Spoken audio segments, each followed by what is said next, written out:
Bonjour à tous et bienvenue dans ce 12e cours de philosophie générale consacré à la notion de vérité qui va nous servir de conclusion à la suite du long cheminement que nous avons entrepris. Nous avions récemment abordé la question du pragmatisme et le point de vue nietzschéen sur la question, ce qui nous a amené à remettre en question nos définitions antérieures concernant la vérité. On a vu que la vérité ne pouvait se définir de façon stricte, comme la simple adéquation au réel, pour la simple et bonne raison que définir la vérité ainsi n'était pas sans danger dans la pratique et pouvait même donner lieu à une forme de scientisme. En ce sens, le perfectionnement de la science n'a pas fait disparaître la croyance, puisque croire que la vérité objective doit primer en toutes circonstances, c'est encore une croyance. Une croyance fondée sur un ensemble de valeurs, on peut donc dire une conviction. De fait, on se retrouve avec des hurluberlus qui remplacent Dieu par la science et qui s'imaginent que la science, sous prétexte de son objectivité, vaut mieux que tout. Mais précisément, on en était venu à s'interroger sur les limites d'une remise en cause d'une vérité objective à partir du critère de l'utilité. En effet, redéfinir la vérité comme ce qui nous permet d'avancer et qui ne mine pas notre propre énergie vitale, n'est-ce pas prôner un renoncement à la vérité et, de fait, se complaire dans une forme d'illusion potentielle? Préférer un mensonge potentiel à une vérité entièrement fondée, est-ce réellement possible dans la pratique tout simplement? La source d'influence première de Nietzsche, à savoir Schopenhauer, dans son fameux Monde comme volonté comme représentation, nous apporte de nombreux éléments de réponse sur la question, que je vais tenter à présent de synthétiser pour retenir l'essentiel. Ce qu'il y a de fort dans la pensée de Schopenhauer, c'est que celui-ci, tout en développant le terreau sur lequel Nietzsche bâtirait sa propre philosophie, anticipait de nombreux points que l'on a pu aborder jusqu'à présent.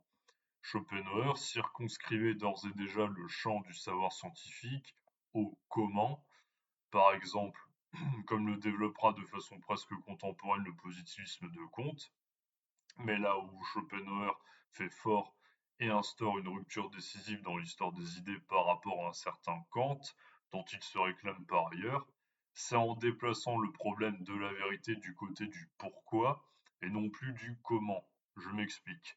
Avant Kant, il y avait une métaphysique qui régnait en maître, une métaphysique dogmatique, et avec Kant, on a vu que ces critiques de la raison pure avaient instauré une rupture décisive par rapport à ce qui constituait une connaissance ou une croyance.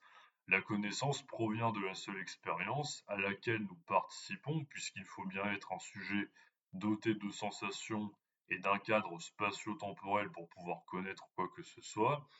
Je vous renvoie à ma vidéo sur Kant pour plus de détails, tandis que la croyance repose sur ce qui est possible et dont on ne sait rien précisément, sur ce qui ne nous apparaît pas.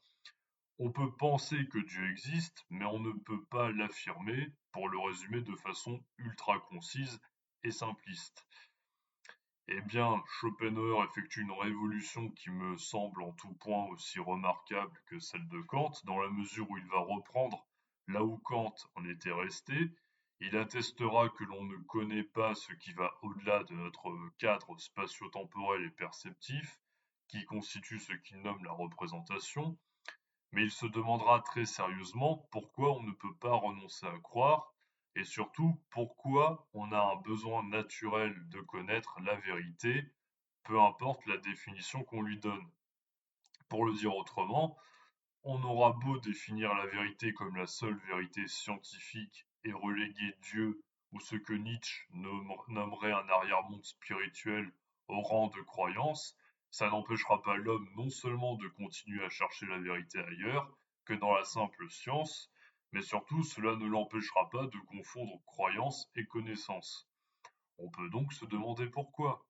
Eh bien justement, la révolution complémentaire à celle que Kant a accompli et que Schopenhauer a développé, c'est celle qui va consister à s'interroger sur la cause du besoin de savoir. Besoin que Schopenhauer définit comme le besoin métaphysique de l'humanité. Je vais m'appuyer ici sur les deux premiers livres du monde comme volonté comme représentation, et en particulier sur un supplément génial du monde comme volonté comme représentation, qui est celui intitulé Sur le besoin métaphysique de l'humanité. Que nous dit Schopenhauer à propos du besoin métaphysique de l'humanité?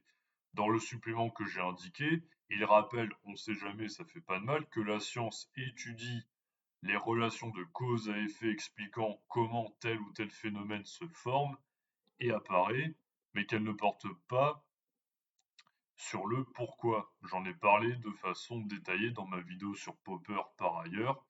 Pour le dire autrement, savoir qu'un tremblement de terre est l'effet du déplacement des plaques tectoniques qui en est la cause ne m'explique pas pourquoi ce déplacement des plaques tectoniques a lieu. Quelle est la cause première qui fait que l'un est l'effet de l'autre? Plus encore, la science aura beau étudier les relations de cause à effet présents dans la nature et remonter leur chaîne, elle ne remontera jamais suffisamment loin pour atteindre Dieu et pour le connaître. Même dans le cas du Big Bang, pour prendre un exemple contemporain, il serait toujours possible de s'interroger sur sa cause et de ne pas y voir là une cause première. Quelle est la cause du Big Bang? Vous voyez, il y aurait une régression à l'infini. Un croyant, il pourrait très bien dire, bon bah oui, c'est Dieu qui est la cause du Big Bang. La science n'a pas fait disparaître le besoin métaphysique de l'humanité, car elle n'a jamais eu la prétention, contrairement à ce qu'aurait voulu Kant à un moment donné où il n'avait peut-être plus toute sa tête, d'expliquer en profondeur le pourquoi du comment justement. Pourquoi le monde existe et surtout pourquoi nous existons dans ce monde-là. Or, pour Schopenhauer, ce besoin de vérité qui porte non pas sur le comment mais sur le pourquoi de l'existence du monde, sur sa cause, il peut s'expliquer d'un point de vue généalogique, car il dépend d'une autre idée plus lointaine et originelle, celle de notre propre finitude, ou plutôt de la conscience de notre propre finitude. En effet, l'homme est un animal métaphysique pour Schopenhauer. Il emploie ces termes car seul l'homme, seul, sait en tant qu'être biologiquement organisé qu'il est amené à mourir. Un animal dépourvu du niveau de conscience de l'homme peut sentir le danger, il est rivé à l'instant présent afin d'éviter la mort, mais il n'a pas de vision sur un très long terme, d'où son insouciance relative par rapport à celle de l'homme. Le texte qui développe cette idée est le suivant, je cite: Excepté l'homme, aucun être ne s'étonne de sa propre existence. C'est pour tous une chose si naturelle qu'ils ne la remarquent même pas. La sagesse de la nature parle encore par le regard calme de l'animal, car chez lui l'intellect et la volonté ne divergent pas encore assez, pour qu'à leur rencontre ils soient l'un à l'autre un sujet d'étonnement. Ici, le phénomène tout entier est encore étroitement uni, comme la branche au tronc, à la nature, d'où il sort, il participe, sans le savoir plus qu'elle-même, à l'omniscience de la mère universelle.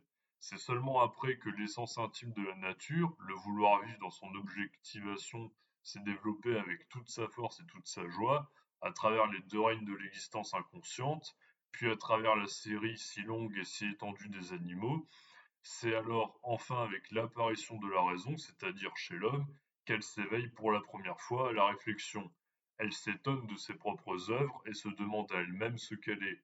Son étonnement est d'autant plus sérieux que, pour la première fois, elle s'approche de la mort avec une pleine conscience et qu'avec la limitation de toute existence, l'inutilité de tout effort devient pour elle plus ou moins évidente.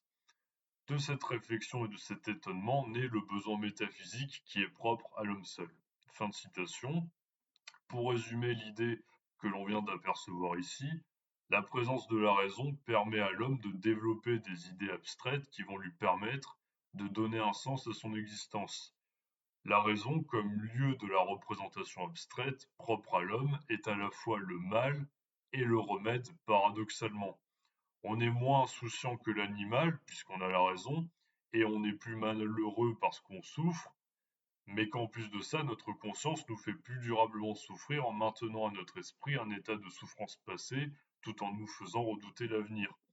En fait, la raison nous rend davantage conscients de nous-mêmes et de notre souffrance, et elle nous fait du même coup prendre conscience de notre propre mortalité et en même temps, elle répond à ce trouble en nous permettant de chercher des réponses métaphysiques à ce que la science ne permet pas de découvrir.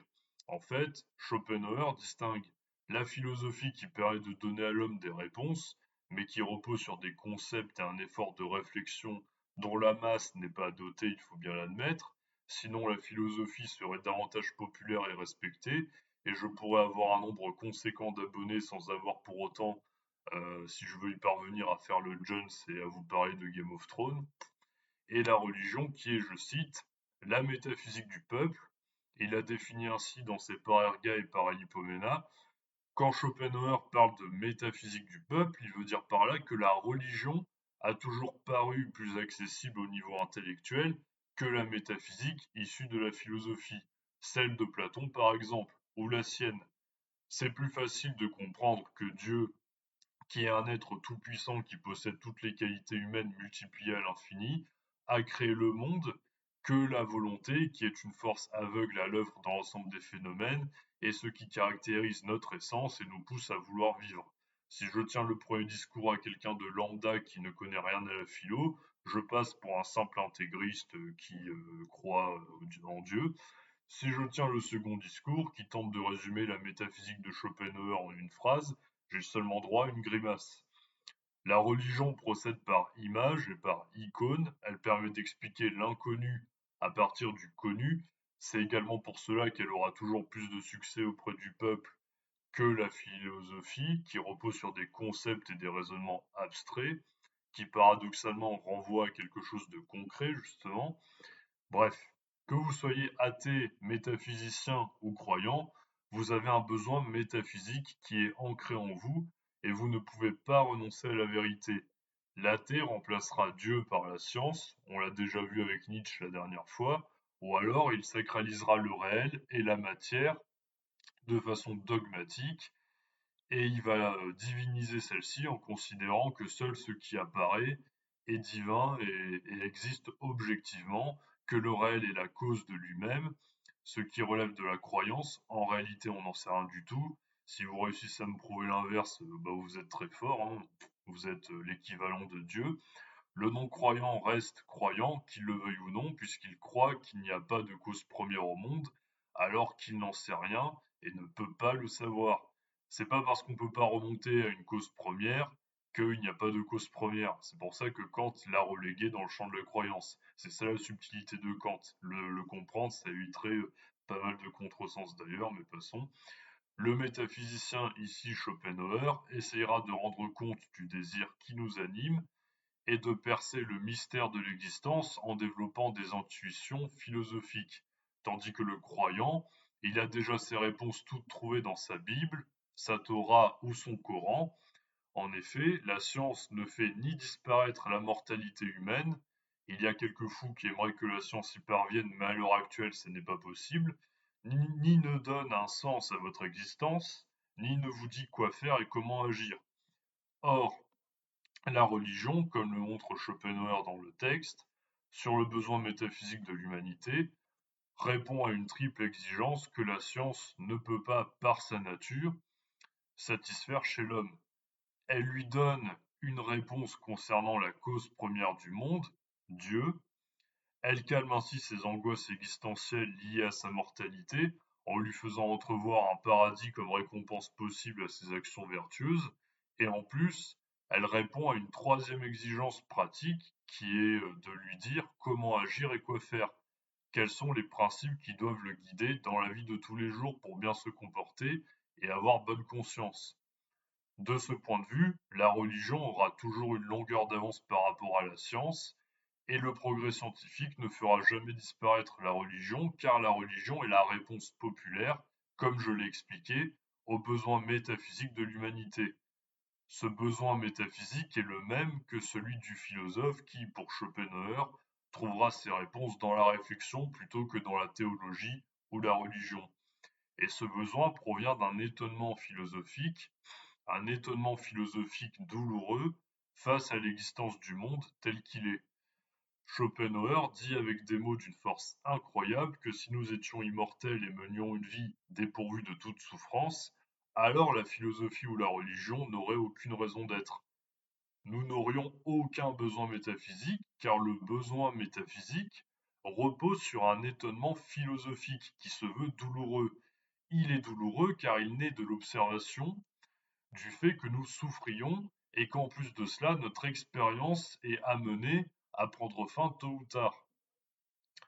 Notre propre expérience que nous faisons de l'existence. Non seulement la souffrance nous accompagne le temps de notre courte existence, mais en plus en se projetant vers l'avenir, on constate que c'est la mort qui nous attend tous.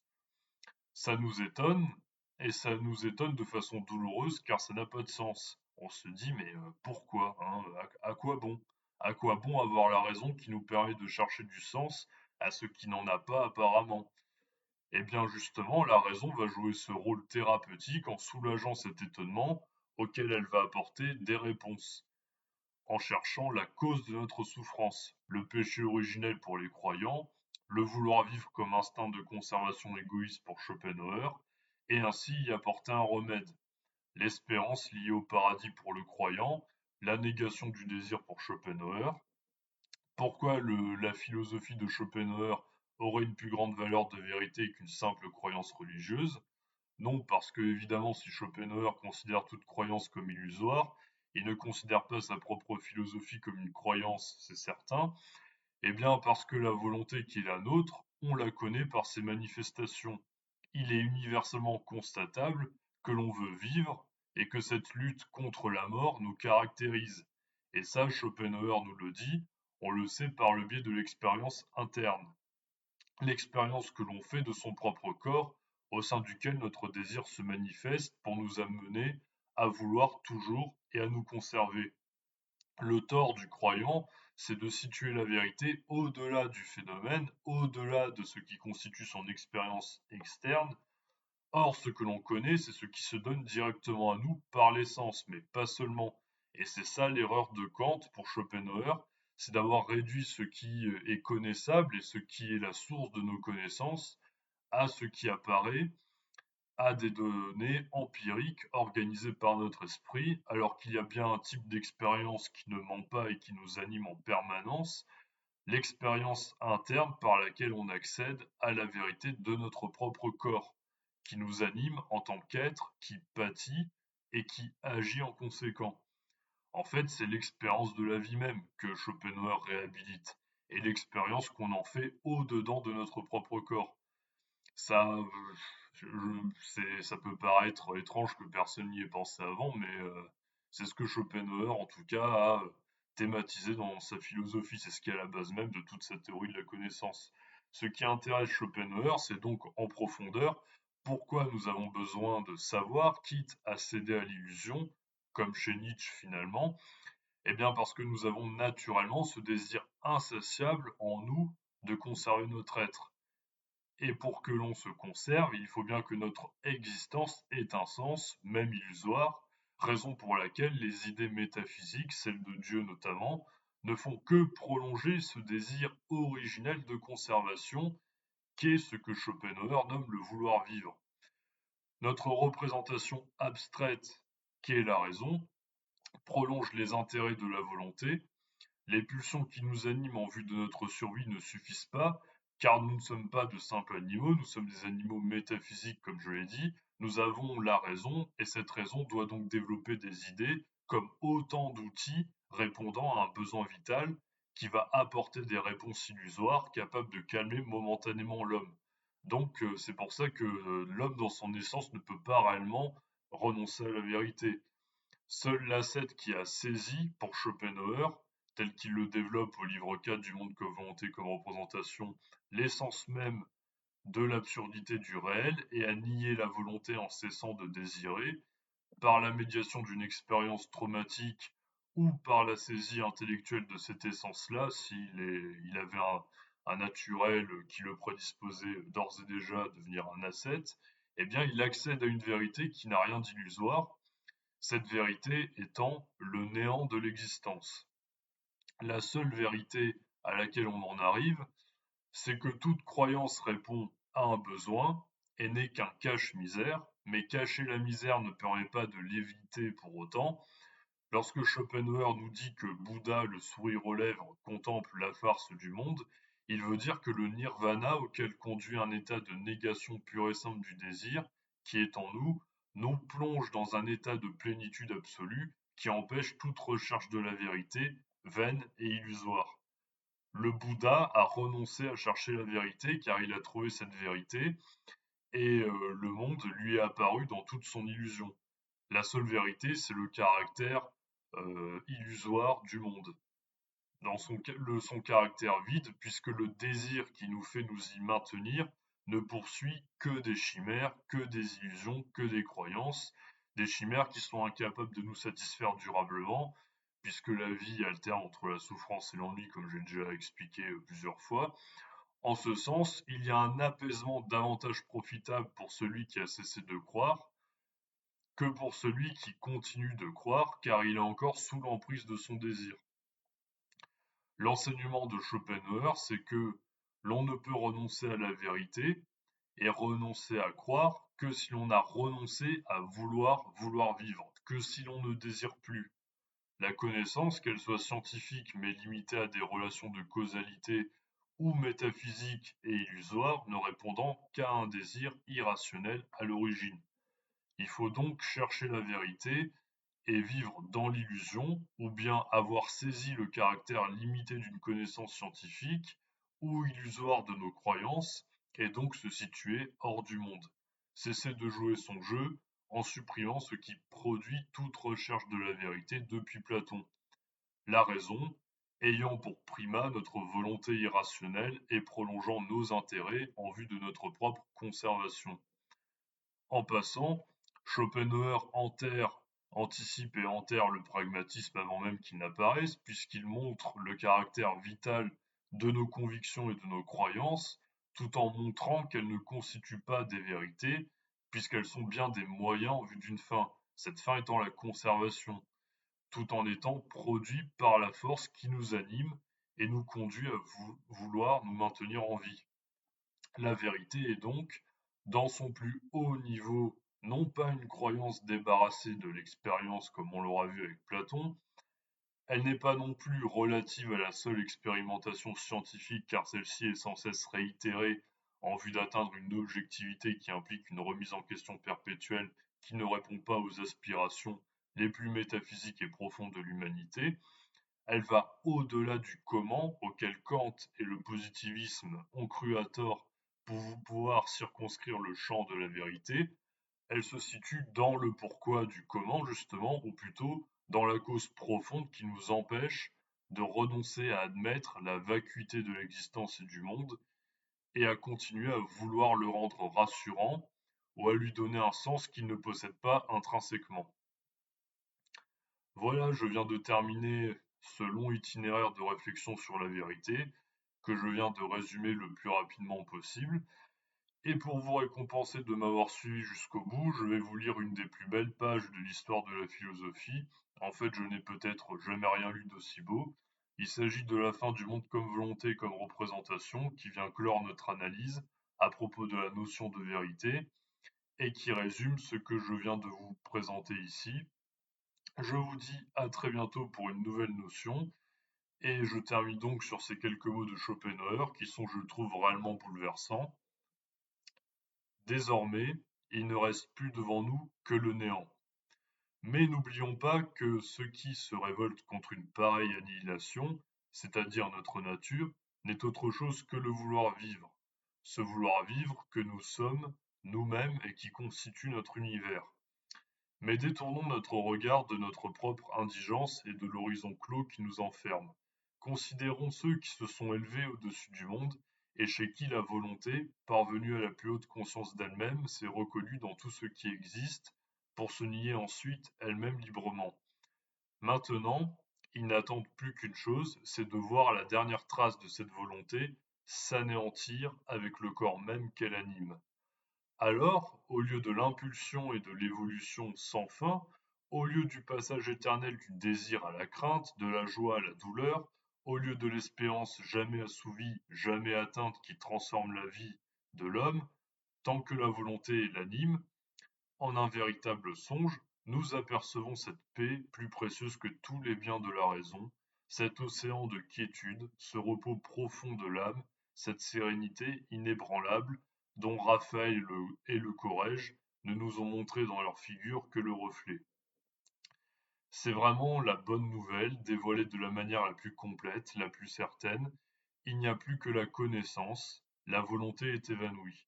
Nous ressentons une profonde et douloureuse mélancolie lorsque nous comparons cet état au nôtre, car cette comparaison met en pleine lumière ce qu'il y a dans notre condition de misérable et de désespéré. Cependant, cette contemplation est la seule chose qui nous puisse consoler d'une manière durable, une fois que nous avons reconnu que le phénomène de la volonté, l'univers, n'est essentiellement que douleur irrémédiable et misère infinie, et que d'autre part nous voyons avec la volonté le monde s'évanouir, le néant seul subsister devant nous. Il est donc bon de méditer la vie et les actes des saints, sinon, en nous confrontant avec eux, ce qui serait une chance bien hasardeuse, du moins en consultant l'image que l'histoire ou que l'art nous en donne, surtout cette dernière qui est marquée d'un cachet infaillible de vérité. Tel est le meilleur moyen de dissiper la sombre impression que nous produit le néant, ce néant que nous redoutons comme les enfants ont peur des ténèbres. Cela vaut mieux que de tromper notre terreur, comme les hindous avec les mythes et les mots vides de sens, tels que la résorption et Brahma ou bien le nirvana des bouddhistes. Nous autres, nous allons hardiment jusqu'au bout. Pour ceux que la volonté anime encore, ce qui reste après la suppression totale de la volonté, c'est effectivement le néant. Mais à l'inverse, pour ceux qui ont converti et aboli la volonté, c'est notre monde actuel, ce monde si réel, avec tous ses soleils et toutes ses voies lactées, qui est le néant.